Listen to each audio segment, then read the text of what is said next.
मसीह दज्जाल एक फितना है और उम्मत के लिए अकबरुल फितन कहा गया है, और ये सबसे बड़ा फितना है। एक सहाबी हैं जिनका नाम हजरत हुज़ैफा है, हजरत यमान के बेटे हैं, बाप बेटा दोनों सहाबी हैं रज़ियल्लाहु अन्हु।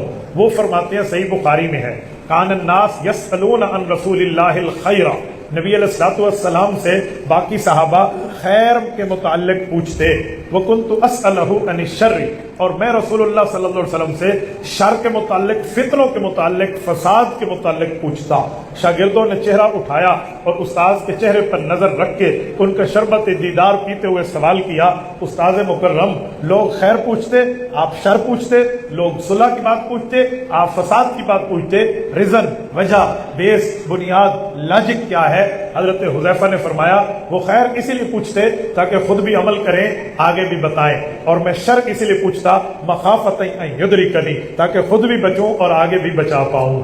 देखो, ये भी फितने का उन्वान है, तो इस फितने को हम इसलिए बयान नहीं कर रहे कि इस फितने में लोग मुब्तला हो जाएं, मखाफतन अन युदरिकनी, हम इस वजह से इसको बयान कर रहे हैं ताकि इनसे हम खुद भी बचें और आगे भी बचा पाएं।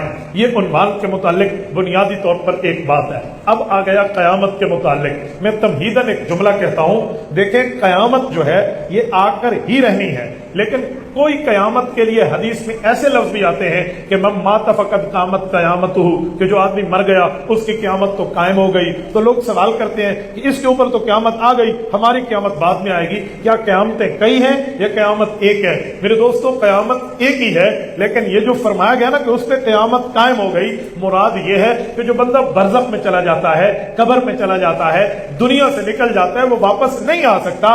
इतनी बात समझाई गई है, वरना क़यामत का मामला एक ही है और वो सबसे आखिर में आएगा। अब कयामत कब आएगी?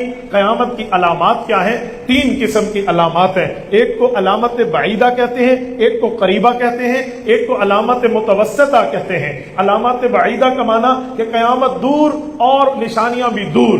कयामत के अलामत करीबा का माना बिल्कुल करीब जाके वो निशानियां जाहिर हो। मुतवस्सित का माना कि अभी बहुत करीब ना हो, उससे दरमियान में चीजें जाहिर होना शुरू हो जाएं। जो अलामत बाईदा है वो तो हो चुकी हैं। मसलन हुजूर अलैहिस्सलातु वस्सलाम का दुनिया में मबरूस होके दीन पहुंचा के दुनिया से चले जाना, इसके बाद कयामत है, क्योंकि कुरान ने फरमाया है कि नबुव्वत पे ईमान की तीन शर्तें हैं। पहली मा उन्ज़िला इलैका, कुरान को मानो। दूसरी वमा उन्ज़िला मिन क़ब्लिका, फिर पहली किताबों को मानो।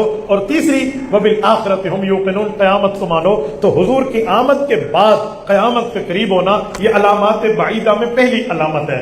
इसी को हदीस पाक में अल्लाह के रसूल ने यूं फरमाया, इब्ने अब्बास रज़ियल्लाहु अन्हुमा मुफस्सिर कुरान हैं, हिब्रुल उम्मा हैं, रसूलुल्लाह के चचाजाद भाई हैं। वो इरशाद फरमाते हैं, जामे तिर्मिज़ी में रिवायत मौजूद है कि अल्लाह के रसूल ने अपने हाथ मुबारक को खड़ा किया और तीन उंगलियों को बंद किया, दो उंगलियां बुलंद फरमाई और फरमाए, लोगों आना वस्साअतु कहातैन, फरमाए जैसे ये दो उंगलियां इकट्ठी हैं ऐसे मैं और कयामत इकट्ठे हैं। मुराद क्या?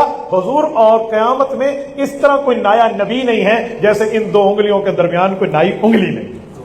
ये बुनियादी तौर पे कयामत के मुताल्लिक बातें हैं। तो कयामत की अलामत बाईदा में ये है, और इसी तरह कयामत की अलामत बाईदा में एक ये है कि उम्मत के अंदर फितने खड़े हो जाएंगे और फितनों का जमाना आएगा। जैसे फितने तातार है, या नारुल हिजाज है, या नारुल यमन है, या नारुल शाम है। मुख्तलिफ रिवायात हैं, शाम से आग निकलेगी, यमन से आग निकलेगी, हिजाज से आग निकलेगी, तातारियों का फितना आएगा। ये अलामात के इशारात मौजूद हैं, ये अलामात बाईदा हैं, ये हो चुकी हैं, इसके मुतालिक किसी को शक नहीं है। अब दो अलामात क़यामत की रह गई। नंबर एक मुतवस्सिता, दरमियानी। नंबर दो अलामात करीबा, बिल्कुल करीब, क़यामत के ऊपर जाके उनको पूरा होगा। तो दो किस्म की निशानियां हैं, ये दोनों मिलाकर बताई गई हैं। हदीस पाक में इनका टाइम फ्रेम नहीं दिया गया, हुजूर पाक ने इसका जमाना तय नहीं फरमाया, हुजूर ने स्पेसिफिक एक टाइम जोन नहीं तय फरमाया कि ये यूं नहीं फरमाया, इन अलामात को मिलाकर बयान फरमाया। उसकी कई वजह हैं। बुनियादी वजह यह है कि बंदे को हर वक्त क़यामत के बारे में फिक्रमंद होना चाहिए।